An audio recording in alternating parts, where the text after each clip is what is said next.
唔少都市病都令人好頭痛，但係頭痛亦都係都市病之一。簡單嘅頭痛可以係因為緊張或者感冒而成，但亦都有啲嚴重嘅頭痛，其實就係腦炎或者生腫瘤嘅先兆。咁到底中醫可以點樣醫治頭痛呢？我哋一齊問問崔博士。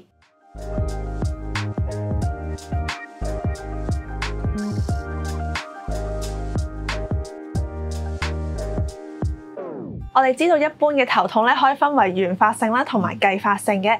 原發性咧就係我哋經常嘅頭痛，例如偏頭痛啊、三叉神經痛咁樣啦。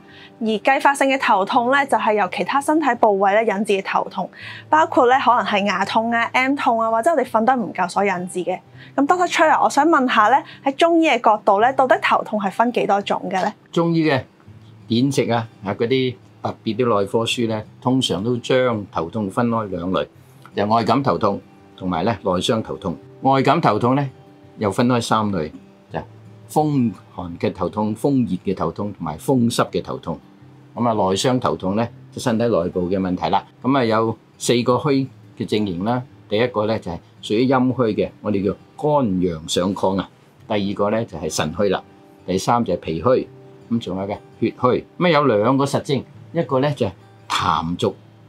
另外一個咧就係有淤血啊，咁呢幾個咧就係導致到咧有內傷頭痛啦。咁既然頭痛分開咁多種啊，不如我哋逐一講解一下，我哋由外感嗰3種開始先啦。第一個就係風寒頭痛，風寒頭痛就係嗰啲寒性嘅感冒啦，簡單嘅理解即係凍親。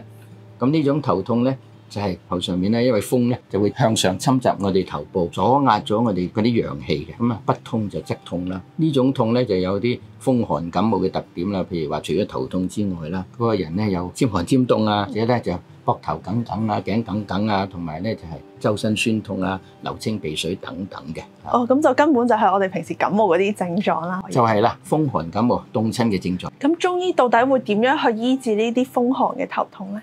就係疏風散寒啦，解表啦，即係解咗個感冒就得嘅啦。哦，咁第二種嘅風熱問題，到底又係點樣嘅咧？咁呢個咧就係由嗰啲即係熱性嘅感冒引起啦。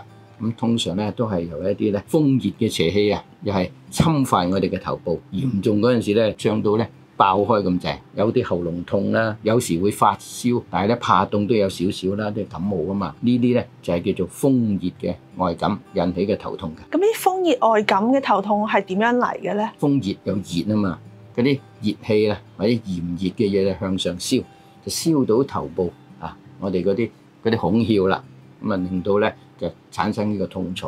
咁呢個咧就係風熱外感引起嘅頭痛。咁所以治療方面係咪就係清熱就 O K 嘅？疏風清熱解表，表即係感冒。至於第3種係風濕嘅外感啦，咁其實風濕外感係咪同我哋平時關節痛嗰啲風濕有關嘅咧？你或者可以有啲人咧有可能出現咁嘅情況，但係主要風濕嘅感冒咧係點咧？因為有個濕字咧就係一定有重字嘅。咁風濕頭痛咧就係個頭痛痛到咧點咧？好重力力。我哋有4個字形容佢叫頭痛如裹啊，好似裹蒸粽個裹啊，包住晒個頭，即係有啲濕布墊住你個頭，有啲揾個罩住你。咁尤其是咧翻風落雨嗰陣時咧，個濕氣重嘅時候咧，個身體都好重，手腳都好似擔水咁樣重力力啦，冇氣冇力啦，咁啊亦都咧冇乜胃口啦嚇，等等呢啲大便咧又會散爛啊，咁呢啲咧都係濕重嘅症狀嚟嘅。咁濕重點樣嚟㗎？濕重咧就係平時我哋譬如食生冷嘢啦、少運動出汗啦，或者咧就係身體本身嘅體質脾虛啦，都令到啲濕咧聚喺身體嘅。再加埋你如果有外感感冒嘅時候咧，咁就好容易有呢種風濕嘅頭痛㗎啦。咁治療方面又會點樣去醫佢哋咧？我哋驅風呢個就係解感冒啦，去濕。咁就點㗎啦？呢啲都係因為啲風邪而引起㗎嘛。咁有冇啲咩湯水可以推介俾大家去消除呢種外感咧？我哋可以介紹一條好多人都成日都煲㗎啦，就係川芎白芷煲魚頭。我哋加埋當歸落去，有當歸啦、川芎啦、白芷啦，加個魚頭，加啲生薑。咁啊，當歸、川芎呢2樣嘢咧，都係活血行血。一行血咧就會驅風。中醫有句説話叫做治風先治血，血行就風自滅。即係話咧。你身體如果有啲風有好多表現形式嘅，感冒就係有風啦。譬如話有啲風爛啊、風疹嗰啲，鼻敏感中呢都可能係講係風啦。咁我哋好多時候咧都加一啲咧治血嘅藥，譬如當歸川芎，佢係咧醫血嘅問題嘅。簡單理解就話，哇！啲血喺血管度行得快，行得快係點咧？趕走啲風，所以咧治風先治血。啲血行得快咧，嗰啲風就走噶啦，就消滅咗噶啦。另外白芷咧就係一個即係亦都係解表啦嚇，就係亦都係止痛嘅，特別係眉棱骨啊、前額呢啲痛鼻竇啊嗰啲地方。生薑亦都有散寒嘅功效嘅。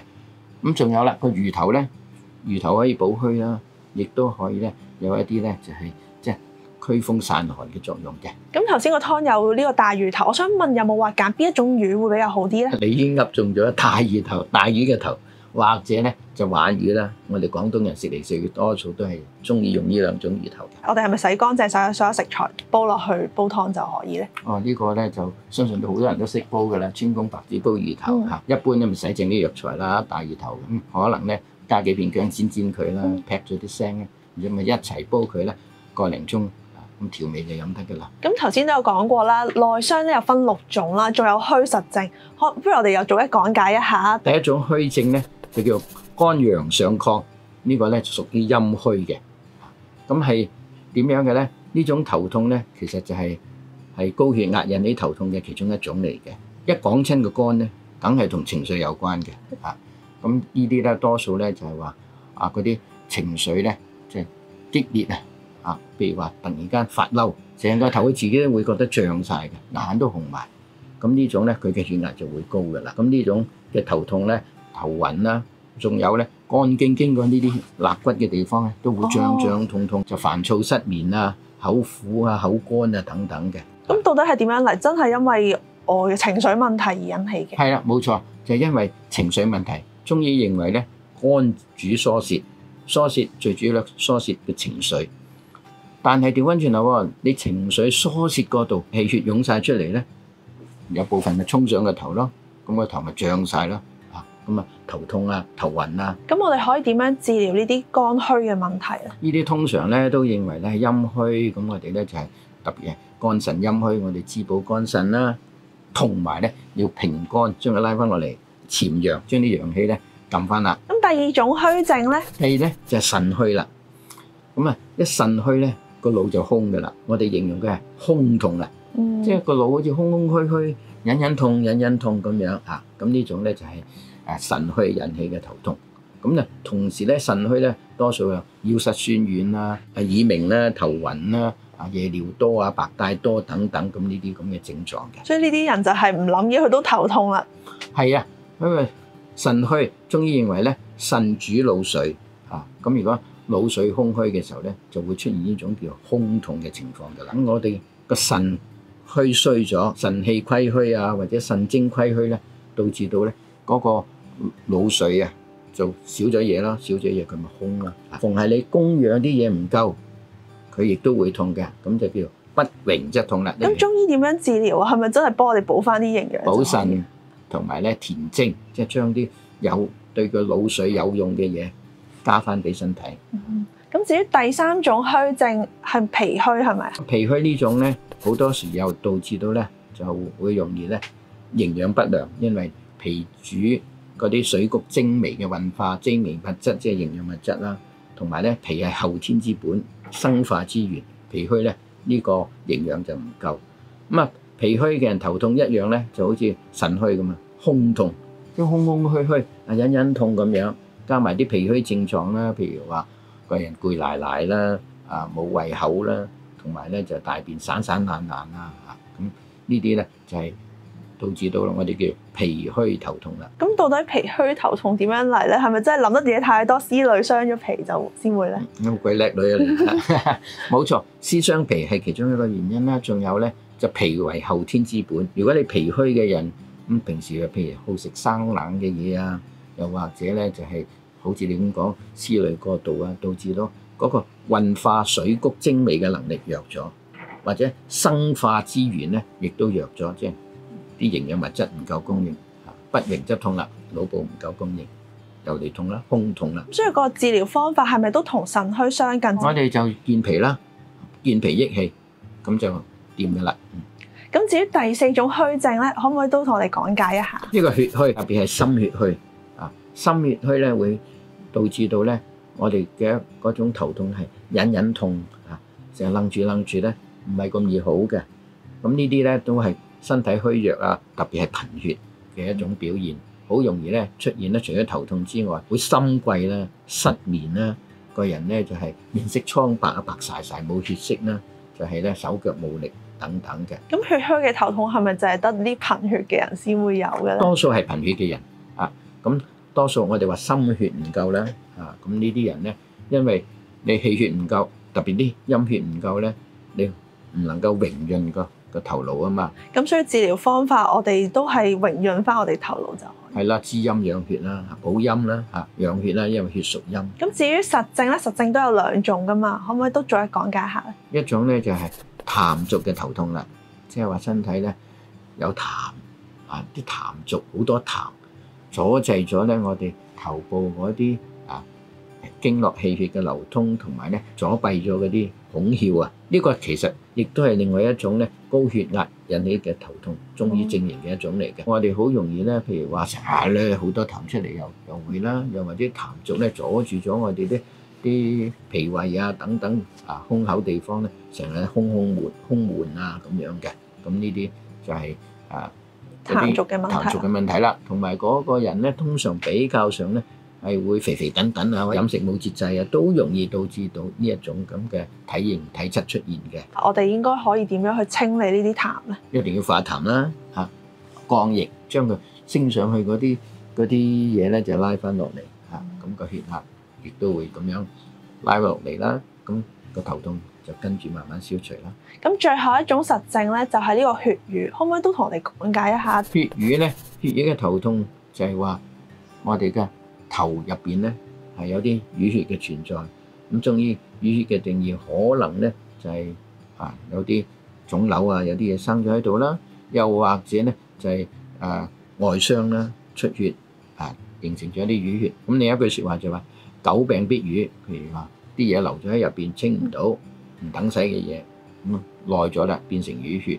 淤血頭痛咧，佢個特點就係點樣咧？好多時候咧嗰個痛咧好犀利嘅，好似俾錐咁樣㗎而且一路前面唔會停，因為你嗰個病位仍然有個病灶喺度啊嘛。咁同時咧就係到夜晚黑咧，佢就會痛啲嘅咁而且咧痛嚟痛去都係嗰點嘅，痛定一處嘅。所以當我哋感覺到一點好痛啦，仲要係一路錐落去，仲要夜晚會加劇嘅話，我哋就係血瘀。要擔心要提防會唔會有呢個淤血引起嘅頭痛啦。咁到底係點解會產生呢啲血瘀嘅問題？呢個非常簡單啦，因為有啲淤血阻滯咗啲經絡氣血嘅流通。一句説話嘛，不通則痛。咁尤其是到夜晚黑咧，啲氣血流得更加慢嘅時候，咁呢種唔通嘅情況咧就更加加劇，所以個痛咪就犀利啲咯。治療方面，中醫又會點處理咧？4個字：活血化瘀。咁當然啦，如果你有個瘤，有啲嘢唔係咁簡單會化瘀啦，你可能咧想辦法。尤其是用現代醫學嘅方法啦，用手術啦，將佢攞走佢咯。咁我哋頭先講咗咁多內傷嘅頭痛啦，咁有冇啲咩湯水可以適合呢啲人士飲用嘅咧？譬如有一條咧湯水，有天麻、杜仲、歐藤、桑寄生同埋決明子呢幾樣嘢。天麻佢可以咧就係息風止痙，同埋咧除咗啲頭風嘅。咁好多時候頭痛咧食天麻都有啲幫助㗎。杜仲啊、桑寄生呢啲咧就係補腎壯腰嘅藥，但係大家都有降血壓嘅作用嘅，再加埋咧歐藤同天麻差唔多，有息風止痙，住啲風。咁加埋啲決明子啦，決明子咧就係一個潤腸通便，亦都係咧清肝明目、降血壓嘅作用。針對嗰啲咧就係肝陽上亢嘅頭痛，即係血壓高引起嘅頭痛啦。咁呢啲係咪一個星期飲1-2次都足夠㗎啦？1-2次、2-3次冇乜問題嘅。呢啲都係比較平和嘅中藥。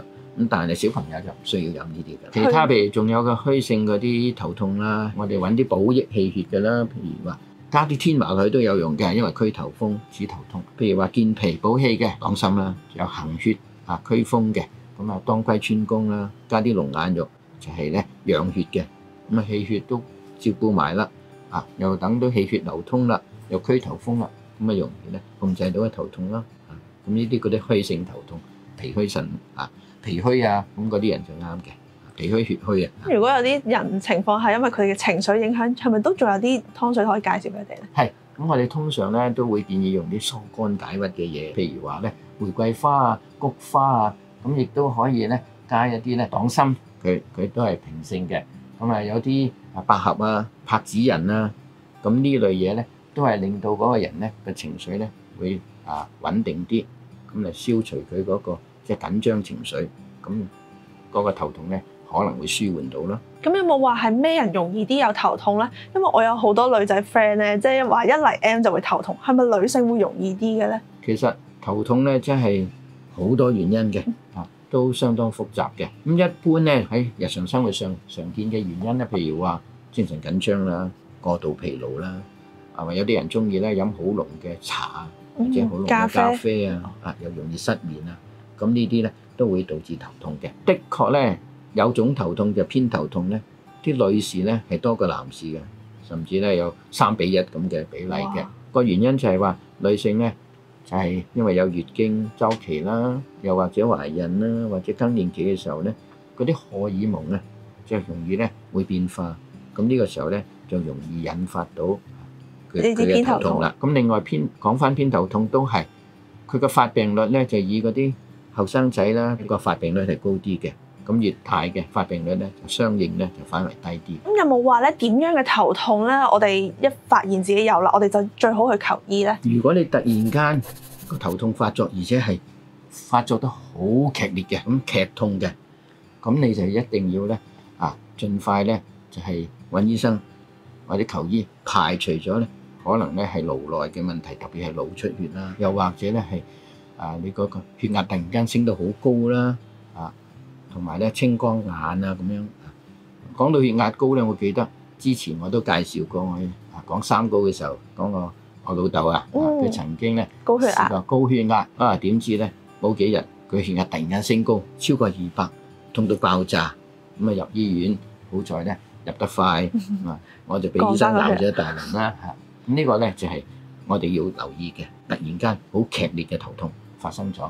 咁第二種咧就係痛得好耐嘅頭痛，持續一路都唔好，你用中藥西藥食嚟食去都唔好，咁你真係要再睇醫生啦，揾一揾個原因嘅。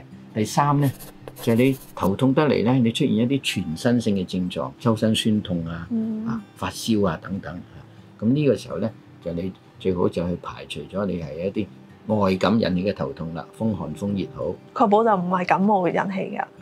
如果係感冒咪醫咗佢，咁唔同咯。咁另外一種咧就係有種頭痛發作嘅時候咧，嗰個人咧就係譬如話一邊面麻痹手腳冇晒力遞都遞唔起講嘢捋捋脷甚至意識模糊咧，咁就要高度懷疑咧會唔會係因為有中風？咁呢種頭痛咧又要盡快咧要去睇醫生嘅。咁另一種頭痛咧就係痛起上嚟咧頸嗰啲頸椎嗰啲肌肉全部緊晒硬晒嘅。